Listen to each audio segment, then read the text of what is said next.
లేరే నీకు సాటి రావంటే నువ్వు దిగినావంటే మహారాజులే లక్ష్మీ వర్ణలు మానవత్వం ఉన్న గుణములే మరిలో మీరు ఎవరి మిమ్ములా ఆపేవాళ్ళు గులాబీ జెండా తెలంగాణ తెలంగాణ నేల మీద గులాబీ జెండా మన గుండెల నిండా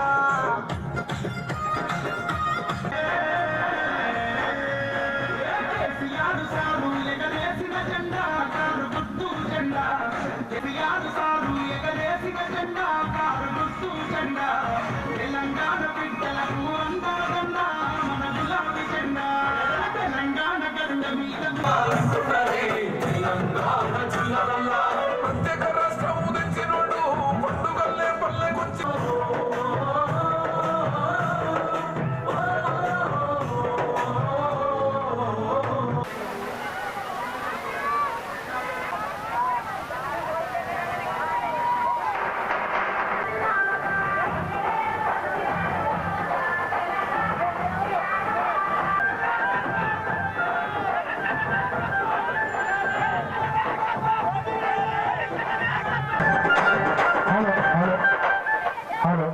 కూడా అడుగుతుంది మాట.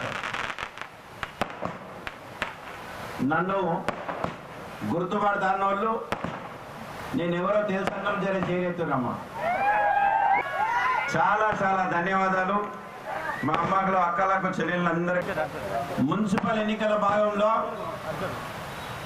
ప్రచారంలో భాగంగా బీఆర్ఎస్ పార్టీ తరఫున పోటీ చేస్తున్నటువంటి అభ్యర్థులను గెలిపిమని చెప్పడానికి మేము ముందుకు వచ్చినాం. 6వ డివిజన్ నుంచి ప్రాతినిధ్యం వహిస్తున్నటువంటి మా చెల్లెలు ఉమారాణి శ్రీనివాస్, ఇంకో చెల్లెలు మాకు విజయలక్ష్మి రవి, ఇంకో చెల్లెలు కొత్త హరిత అఖిల్, ఇంకో చెల్లెలు తోట మౌనిక శివకుమార్. ఇక్కడ మొత్తం మహిళా లోకమే ఉన్నది. ఇక్కడ మొత్తం 4 డివిజన్. నమస్తే నంబర్ మీ ముందుకు వచ్చిన నేను ఇప్పుడు చాలా మాటలు చెప్తా, మీరు ప్రశ్నించవచ్చు. మిమ్మల్ని ఎందుకు నమ్మాలి, మీ బీఆర్ఎస్ పార్టీకి ఎందుకు ఓటేయాలి, మీ కారు గుర్తుకే ఎందుకు ఓటేయాలని చెప్పేటటువంటి ప్రశ్న మీరు నన్ను అడగచ్చు. నేను పోయినాక బీజేపీ వాళ్ళు వస్తారు, వాళ్ళు 4 మాటలు చెప్తారు. వాళ్ళు పోయినాక కాంగ్రెస్ వాళ్ళు వస్తారు, కాంగ్రెస్ వాళ్ళు కూడా మాటలు చెప్తారు. కానీ అందరు చెప్పినటువంటి మాటల్లో నిజం ఎవరిది అనేటటువంటి విషయాన్ని గమనించి ఓటు మీరు నిర్ణయించాలి. నేనేం చేసినో మేము చెప్తాం ఇక్కడ, వాళ్ళు ఏం చేసినో కూడా చెప్తాం, వాళ్ళు ఏం చేయలేదో కూడా మీకు చెప్తాం. నాకు 10 సంవత్సరాలు మీరు అధికారం నాకు ఇచ్చిండ్రు. కేసీఆర్ గారిని ముఖ్యమంత్రిగా కూర్చోబెడితే మీ నమ్మకాన్ని వమ్ము చేయకుండా మేము నిజామాబాద్ నగరంలో 65 ఆఫీసులు ఒకటే దగ్గర పెట్టి ఒక నూతనంగా ఇంటిగ్రేటెడ్ కలెక్టరేట్ని కట్టినటువంటి మాట వాస్తవం కాదా? అయితే మా కోటేయండి. ప్రతి కూలి నాలి చేసుకునేటటువంటి అవ్వలు, మా అక్క చెల్లెళ్ళు పిల్లల్ని చదివించుకొని ఉద్యోగం చేపియాలంటే హైదరాబాద్ బెంగళూరు పంపించాలి కంప్యూటర్ ఉద్యోగం అంటే. కానీ నిజామాబాద్లో ఉద్యోగాలు లేవు. వారి వసతి కోసం మేము ఐటీ హబ్ కట్టించినాం కాబట్టి మాకు ఓటు వేయాలి. మినీ ట్యాంక్ బండ్ కట్టించినాం, అందరు కుటుంబాలతో పోయి మంచిగా అక్కడ సేద తీర్చడం కోసం మినీ ట్యాంక్ బండ్ కట్టించడం. అందుకే మా కోట ఏమని మేము అడుగుతున్నాం. మీరు కూర్చున్నటువంటి రోడ్డు, ఈ 100 ఫీట్ల రోడ్డు ఇలాంటి నిజామాబాద్లో గల్లీలో వేసినాం కాబట్టి మాకు ఓటేయమని చెప్పేసి మేము అడుగుతున్నాం. మా వెనకాల ఉన్నటువంటి రోడ్డు మీరు చూసేటటువంటి హైదరాబాద్ రోడ్డు సెంటర్ మీడియాను, సెంటర్ లైటింగు, చెట్లు బ్రహ్మాండంగా తీర్చిదిద్దిన ఒక్క హైదరాబాద్ రోడే కాదు, హైదరాబాద్ రోడ్డు, ఆర్మూర్ రోడ్డు, భోజన్ రోడ్డు, వర్ణి రోడ్డు ఇవన్నీ కూడా సెంటర్ మీడియాలు కట్టి చెట్లు పెట్టి లైట్లు పెట్టి ఇవన్నీ సుందరంగా తీర్చిదిద్దినాం కాబట్టి మాకు ఓటేయాలని అడుగుతున్నాం. బ్రహ్మాండంగా కట్టినాం. అందుకే మా కోటేమని అడుగుతున్నాం. కేసీఆర్ గారు 2014లో ముఖ్యమంత్రిగా ఎన్నుకోబడితే 200 రూపాయలు ఉన్నటువంటి పింఛన్ని 2000 రూపాయలు చేసింది కాబట్టి మా కోటేమని మేము అడుగుతున్నాం. మా పేరింటి ఆడబిడ్డలు పెళ్లికి ఇబ్బంది పడతా ఉంటే కళ్యాణ లక్ష్మి అనేటటువంటి స్కీమే లేదు. ఆ స్కీమ్ని తీసుకొచ్చి 50,000 రూపాయలతో మొదలుపెట్టి దాన్ని 75,000 చేసి మళ్ళీ 1,00,000 రూపాయలు చేసి ఇచ్చినటువంటి ఘనత మరి కేసీఆర్ గారిది కాబట్టి మా కోటేమని అడుగుతున్నాం. కరెంటు లేక చేతుల పేపర్లు పట్టుకొని పందాలు పెట్టుకొని ఒప్పుకున్నటువంటి రోజులు, 24 గంటలు కరెంట్ ఇచ్చినటువంటి ఘనత కేసీఆర్ గారిది కాబట్టే ఓటేయమని మేము అడుగుతున్నాం. మరి ఇన్ని చేసినటువంటి పనులు మేము ఓటు అడగడంలో తప్ప. ఇక బీజేపీ వాళ్ళు ఏం చేసారో చెప్తా. మేము చాలా మంచి పని చేసారు. వాళ్ళు కూడా వాళ్ళకి అయింది వాళ్ళు చేసారు పాపం, తప్ప అన్నట్టు. ఎందుకంటే ఎవరితోనే అవుతుంది వాళ్ళతోనే అవుతుంది. మేము మంచిగా 25 కిలోమీటర్లు కంబాలు పెట్టినాం, దానికి లైట్లు పెట్టినాం. అవన్నిటిని స్టార్ట్ చేసి ఇక బుద్ధలు కూడా పెడతలేరు, వాళ్ళతో అదే అవుతుంది. ఇక మేము అన్ని చెట్లు పెట్టినాం, చెట్లకు నీళ్ళు పోస్తలేరు, ఎండ పెడుతుండ్రు. ఎందుకంటే పాపం అదే అవుతుంది. ఇక మొత్తం రోడ్లు వేపించినాం, రోడ్లకు బొందలు పడుతున్నాయి. ఆ బొందలు పెట్టుడే అలా పనిగా. మరి 80% ఒక ఇంటిగ్రేటెడ్ మార్కెట్ని ఖలీల్వాడిగా కట్టిస్తే 80% పనులు పూర్తి అయిపోయినాయి. ఇంటిగ్రేటెడ్ మార్కెట్ అంటే ఏందని చెప్పేసి మా వాళ్ళకి తెలియదు. నేను చెప్తున్నా, ఇగో మీరు ఏం చేస్తారంటే కూరగాయలు కావాలంటే ఒక దగ్గర పోతారు, పండ్లు కావాలంటే ఇంకో దుకాణానికి పోతారు, ఉప్పు పప్పు కావాలంటే ఒక దగ్గర పోతారు, చేపలు కావాలంటే ఒక దగ్గర, చికెన్ కావాలంటే ఒక దగ్గర, మటన్ కావాలంటే ఒక దగ్గర పోతారు. ఖలీల్వాడిలో మేము కట్టించినటువంటి మార్కెట్ ఏంటంటే మీరు సంచి పట్టుకొని పోతే చాలు, ఉప్పు పప్పు కూరగాయలు పండ్లు నూనె చికెన్ మటన్ చేపలు అన్నీ దొరుకుతాయి. అలా 80% మేము పూర్తి చేస్తే 20% కూడా దాన్ని పూర్తి చేసేటటువంటి తెలివి వీళ్ళకి లేదు. మరి నేను ఇద్దరిని నిలదీస్తున్నా. ఎక్కడ పోయినా నేను రోడ్లో నేను చెప్తున్నా, మాకు ఎందుకు వేయాలి ఇప్పటిదాకా నేను మీకు చెప్పిన, వాళ్ళకి ఎందుకు వేయద్దో కూడా నేను చెప్పిన. ఇంకొక మాట అడుగుతా, మా వాళ్ళకు 2,000 రూపాయలు పింఛన్ వచ్చేటోళ్ళు చేతులు లేపురమ్మా. ఓకే, అయితే 2,000 పింఛన్ వచ్చేటోళ్ళు అందరు కేసీఆర్కి వేయండి. 4,000 రూపాయలు వచ్చేటోళ్ళు ఎత్తురమ్మా చేతులు. 4,000 రూపాయలు పింఛన్ ఓళ్ళకి లేదు. అయితే 2,000 అంతా మాకే ఇరి, 4,000 అంతా రేవంత్ రెడ్డికి ఇరి. ఇక కళ్యాణ లక్ష్మి షాదీ ముబారక్ వచ్చిన వాళ్ళు చేతులు లేపురమ్మా. ఇక కళ్యాణ లక్ష్మి 1,00,000 రూపాయలు వచ్చిన వాళ్ళు మాకే ఇరి. తులం బంగారం మూలకు వచ్చిందమ్మా. అయితే తులం బంగారం మూలకు రేవంత్ రెడ్డికి వేయండి. వేయాలి. అయితే వాళ్ళు వేయద్దు, మరి ఓళ్ళకి రాకపోతే వాళ్ళు వేయద్దు. మరి అయితే 24 గంటలు కరెంట్ వచ్చిన వాళ్ళు చేతులు లేపురమ్మా. 24 గంటలు కరెంట్ వస్తుంది, అందరు మీరు మాకేయాలి. ఫ్రీ కరెంట్ వచ్చిన వాళ్ళు అందరూ రేవంత్ రెడ్డికి. కాంగ్రెస్ పార్టీ వాళ్ళకు ఓటు అడిగేటటువంటి హక్కు లేదు. 2.5 సంవత్సరాలు అధికారం ఇచ్చినటువంటి మీరు 4,000 పింఛన్ మర్చిపోయినరు, మీరు ఇస్తున్నటువంటి బంగారం మర్చిపోయినరు, మా అక్క చెల్లెళ్ళకి ఇస్తున్నటువంటి బైకులు మర్చిపోయినరు, 2,500 మీరు నెలకి ఇస్తానది మర్చిపోయినరు. అడుగడుగున మోసం చేసిరు కాబట్టి అడిగేటటువంటి హక్కు మీకు లేదు.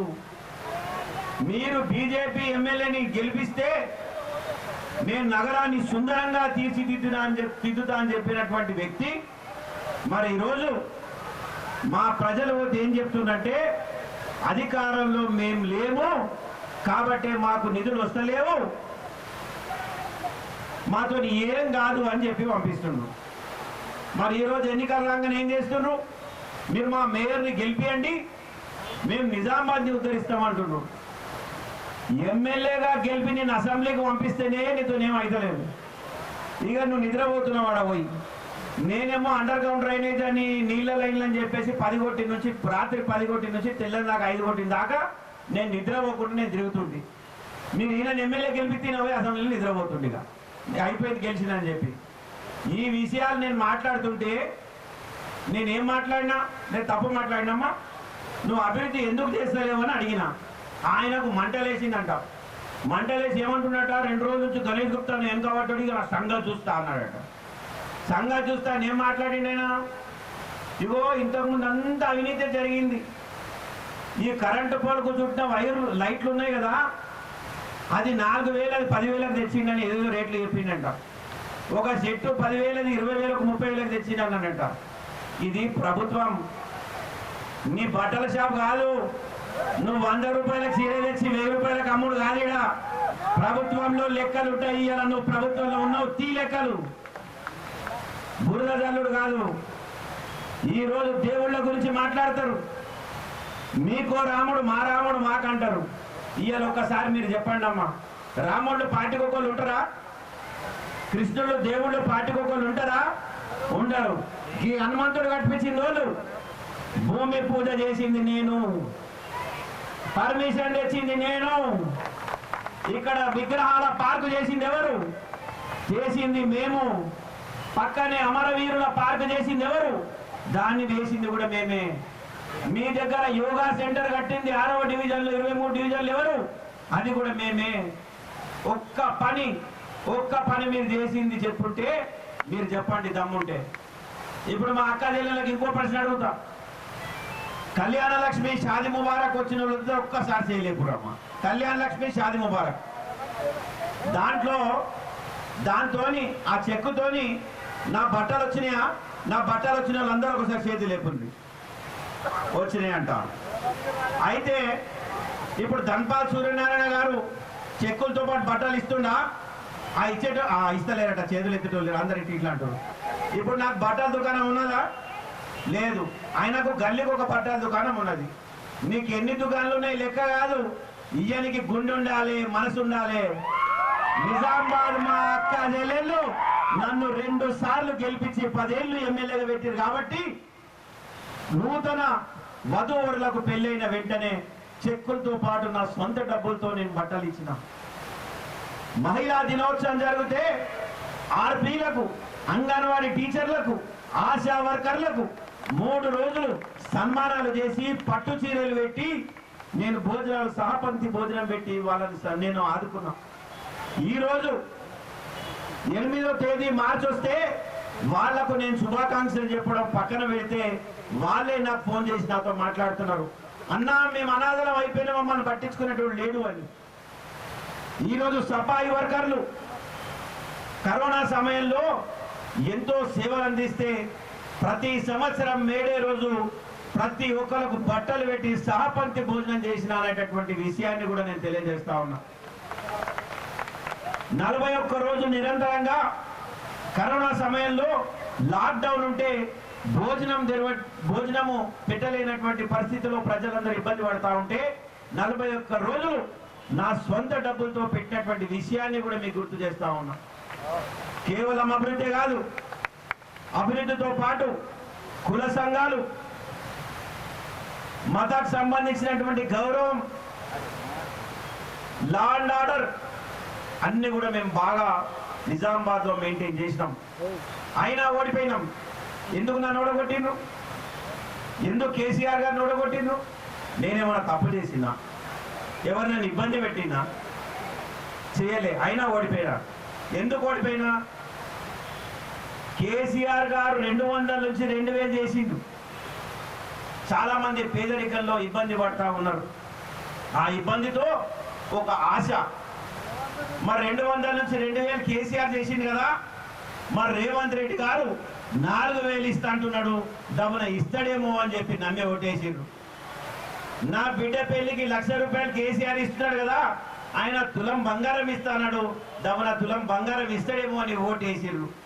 నా బిడ్డ వానల పోతుంది, ఎండల పోతుంది, ఆటోలు ఎక్కిపోతుంది, నడుచుకుంటా పోతుంది, ఈయన బైక్ కొనిస్తాడేమో అని చెప్పేసి నమ్మకంతో ఓటేసిండ్రు. ఖర్చులకు నా పిల్లలకు ఉద్యోగం లేదు, ఖర్చులకు పైసలు లేవు, ఈయన 2,500 ఇస్తాడేమో అని ఓటేసిండ్రు.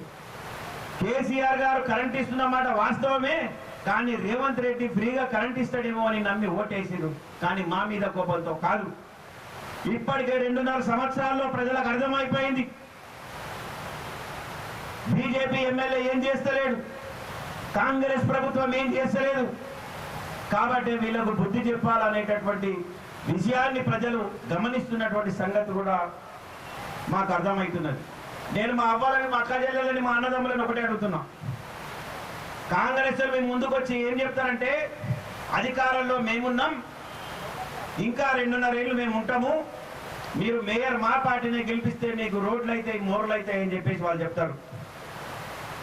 బీజేపీ వాళ్ళు ఏం చెప్తారు, మీరు మా మేయర్ని గెలిపియండి, తప్పకుండా మేమే అభివృద్ధి చేస్తామని చెప్తుండ్రు. ఒక్క విషయం నేను చెప్తున్నా, ఎమ్మెల్యే గెలిపించిన తర్వాత చేయనటువంటి అభివృద్ధి మేయర్తో కాదు. కాబట్టి ఈ ఇద్దరిని పక్కన పెట్టండి. కేవలం వాళ్ళు ఉండేది 2.5 సంవత్సరాలు మాత్రమే అధికారం, కానీ మేయర్ మాత్రం 5 సంవత్సరాల అధికారంలో ఉంటారు. ఇంకా 2.5 సంవత్సరాలు మా పార్టీ బీఆర్ఎస్ ప్రభుత్వమే వస్తుంది, కేసీఆర్ గారు ముఖ్యమంత్రి అవుతాడు మీ ఆశీర్వాదంతో చెప్పి తెలియజేస్తున్నా. మరి ప్రజలారా ఆలోచించండి. నేను చెప్పినటువంటి మాటల్లో ఒక్క అవాస్తవం ఉన్న ఓటు అడిగేటటువంటి హక్కు నాకు లేదు. మేము సెంటర్ మీడియాలు కట్టిన మాట వాస్తవం, లైట్లు పెట్టినటువంటి మాట వాస్తవం, మేము చెట్లు పెట్టినటువంటి మాట వాస్తవం, ఇక్కడ విగ్రహానికి భూమి పూజ చేసినటువంటి మాట వాస్తవం, ఇక్కడ స్టాచ్యూస్ పార్క్ కట్టినటువంటి మాట వాస్తవం, ఇక్కడ అమరవీరుల స్తూపం కట్టినటువంటి మాట వాస్తవం, యోగా సెంటర్ కట్టింది వాస్తవం, కలెక్టరేట్ కట్టింది వాస్తవం, మున్సిపల్ బిల్డింగ్ కట్టింది వాస్తవం, మినీ ట్యాంక్ బండ్ కట్టింది వాస్తవం, వైకుంఠ ధామాలు కట్టింది వాస్తవం, 2000 పింఛన్ ఇచ్చింది వాస్తవం, మరి ₹1,00,000 కళ్యాణ లక్ష్మి ఇచ్చింది మాట వాస్తవం, కేసీఆర్ కిట్ ఇచ్చింది వాస్తవం, వీళ్ళు చెట్లు ఎండబెట్టింది కూడా వాస్తవం, వినాయక్ నగర్ ని చీకటమయం చేసింది వాస్తవం, కాలనీలలో బుగ్గలు పోయింది వాస్తవం. ఎమ్మెల్యే దగ్గర పోతే మా నాంపల్లి సుడ్డోళ్ళు లెటర్ పట్టుకొని పోతే ఏమంటున్నట్టే, ఇగో కాలనీలో నా దగ్గరికి రావద్దు, నా ప్రభుత్వం లేదు, మున్సిపాల్లో కూడా పైసలు లేవు, మరి ఎట్లా అంటే ఎట్లేమున్నది, ఇంటికి 500 వేసుకొని బుగ్గలు పెట్టుకొని. అదే పరిస్థితి ఇలా నిజామాబాద్ కాలనీలలో ఉంది. నా దగ్గరకు వస్తే నేను ఎప్పుడు ఖాళీ చేతులతో పంపించలే, ఇంత బ్రహ్మాండంగా తీర్చిదిద్దినాం. మరి ఈరోజు నేను అధికారంలో ఉండి నేను పనిచేస్తున్నప్పుడు కాళ్ళల్లో కట్టెలు పెట్టి నన్ను నిద్రపోనియకపోతుండే ఈ ఎమ్మెల్యే. ఇవాళ నువ్వు అధికారంలో ఉంటే నేను ప్రశ్నలు అడుగుతే నీ కడుపు మండుతుందా అని అడుగుతున్నా. నువ్వు ఇక సమాధానం చెప్పే పరిస్థితిలో నువ్వున్నావు, ప్రశ్న అడిగేటటువంటి పరిస్థితిలో నేనున్నా. ఎట్లుంటుందమ్మా, ఒక చెరుగట్టు మీద కూర్చుంటాడు, చెరుగట్టు మీద కూర్చొని నీళ్ళ ఈత కొట్టేటోనికి ఏం చెప్తాడంటే, అరే చెయ్యి మంచిగా కొట్టరా, కాలు మంచిగా కొట్టరా అని. ఆ కొట్టేటోనికి తెలుస్తుంది తగిలేవి ఎట్లుంటుందో నీళ్ళకి, ఆ కొట్టేటోనికి తెలుస్తుంది, అబ్బా ఇప్పటిదాకా నేను ఇట్లా అనుకున్నాను, గిట్ట కష్టం ఈత కొట్టడానికి. మేం పనిచేసి నాడు ప్రశ్నల మీద ప్రశ్నలు, ఇక్కడ అన్యాయం జరిగింది, అక్కడ అన్యాయం జరిగింది, ఇక్కడ దోచుకున్నారు, అక్కడ దోచుకున్నారు. నాకు దేవుడు చాలా ఇచ్చిండ్రు, నాకు ప్రజల సొమ్ము దోచుకునేటటువంటి అవసరం లేదు. ఇలా గుళ్ళు కట్టినాం, గోపురాలు కట్టామంటారు. అమల్వాడిలో 50 లక్షలు పెట్టి సాయిబాబా గుడి కట్టింది మేము, కేసీఆర్ గారి ఆశీర్వాదంతో. మా దాబా నరసయ్య గారు ఇన్నే ఉన్నారు, వాళ్ళని అడగండి, వాళ్ళే అప్లికేషన్ తీసుకొని వస్తే మార్కండేయ గుడికి 25 లక్షలు ఇచ్చింది బీఆర్ఎస్ ప్రభుత్వం అనేటటువంటి విషయాన్ని తెలియజేస్తున్నా. ముదిరా సోదరుల దేవత అయినటువంటి పెద్దమ్మ తల్లి 50 లక్షల రూపాయలు ఇచ్చి గుడికి కట్టించింది మేము. మరి బీజేపీలు ఈయన వచ్చి ఎన్ని గుళ్ళు కట్టించిందో నాకు చెప్పాలి. దేవుళ్ళని ఎప్పుడు రాజకీయాల్లోకి లాగద్దు, ప్రజలకు మనం సేవ చేయాలి, మనం ఏం చేసినామో మనం చెప్పాలి, ఏం చేస్తామో చెప్పాలి. అంతేగాని కులాల మధ్యలో చిచ్చు పెట్టడం, మతాల మధ్యలో చిచ్చు పెట్టడం, దాన్ని ఓట్ల రూపంలో దాచుకోవడం. నిజామాబాద్ పేరు మార్చాలని చెప్పేసి మాట్లాడతారు ఈ నాయకులు. ఎలక్షన్ రాగానే నిజామాబాద్ పేరు మార్చాలి. ఎందుకు మార్చాలి? మరి ఎలక్షన్ అయిపోయినాక ఇప్పటికి 4 ఎలక్షన్లు అయినాయి, నువ్వు మార్చినావా? మరి ఇప్పటిదాకా ఎలక్షన్ రాగానే పేరు మారాలి, గోడల మీద రాత రాయాలి. మీ పేదోళ్ళ కడుపులు నిండుతాయమ్మా? నిజంగా చెప్పుని, పేరు మారితే మీ కడుపు నిండుతుంది, మరి నిండాలి. ఎందుకు ఈ రాజకీయం మనకు? నేను ఇప్పటిదాకా పనికొచ్చే మాటలు మాట్లాడినా, లేకపోతే పడబడ్డ మాటలు మాట్లాడినా? పనికొచ్చే కదా నేను మాట్లాడింది, పనికొచ్చే పనిలే కదా నేను చేసింది. గది చేయాలి. నిజంగా నువ్వు నాయకుడు అయితే నేను 1000 కోట్లు తెస్తే నువ్వు 2000 కోట్లు తే. నేను 100 రూపాయల చీర పెడితే నువ్వు 1000 రూపాయల చీర పెట్టు. నేను ప్రజలకు తీసుకొచ్చి నేను ఈ చెట్లు పెడితే నువ్వు ఇంకేమన్నా పెద్ద పెద్ద చెట్లు తీసుకొచ్చి పెట్టు, అంతేగాని పోటీ దాంట్లో ఉండాలి. మాటలు కోటలు దాటితే కాళ్ళు కడప దాటాయి. అందుకే ప్రజలారా ఒక్క అవకాశం మాకు ఇవ్వండి. స్థానికంగా ఉన్న వాళ్ళని మాత్రమే గెలిపియాలి. మా చెల్లెమ్మ ఇయ్యాల స్థానికంగా ఉంది ఇక్కడ. మా తమ్ముడు సీను మీ తలలో నాలుక ఇక్కడ తిరుగుతుంటాడు. మీరు ఇంపోర్టెడ్ లీడర్స్ని గెలిపియద్దు. మరి వీళ్ళు నలుగురు కూడా మీ కాలనీలలో ఉంటారు కాబట్టి వీళ్ళని బ్రహ్మాండంగా 11వ తేదీ కారు గుర్తుకే ఓటేసి గెలిపించినట్టయితే వీరి నలుగురు తరపున నేను మాటిస్తా ఉన్నా. నాకు చాలా సంతోషం వేసింది. మీ అందరూ కూడా అన్నా నిన్ను గుర్తుపడతాను, నువ్వు మా మనసులో ఉన్నావు అని. నాకు చాలా 1000 ఏనుగుల బలం వచ్చింది. తప్పకుండా రాబోయే 2.5 సంవత్సరాల్లో మీ ఆశీర్వాదంతో మళ్ళీ నన్ను గెలిపిస్తారనేటటువంటి నమ్మకం నాకు వచ్చింది. కాబట్టి వీళ్ళ తరపున నేను మీకు మాటిస్తా ఉన్నా. ఖచ్చితంగా 5 సంవత్సరాలు ఏదైతే మన అభివృద్ధి కుంటుపడ్డదో మళ్ళీ ఆ 5 సంవత్సరాలుగా ముందుకు తీసుకొని పోతా అని చెప్పేసి మీకు మాటిస్తూ, మరి ఇంత రాత్రి ఇక్కడికి విచ్చేసినటువంటి మా సోదరిమణులు మా సోదరులందరూ కూడా నేను ధన్యవాదాలు తెలియజేస్తూ నేను సెలవు తీసుకుంటా ఉన్నా. జై హింద్, జై తెలంగాణ, జై కేసీఆర్.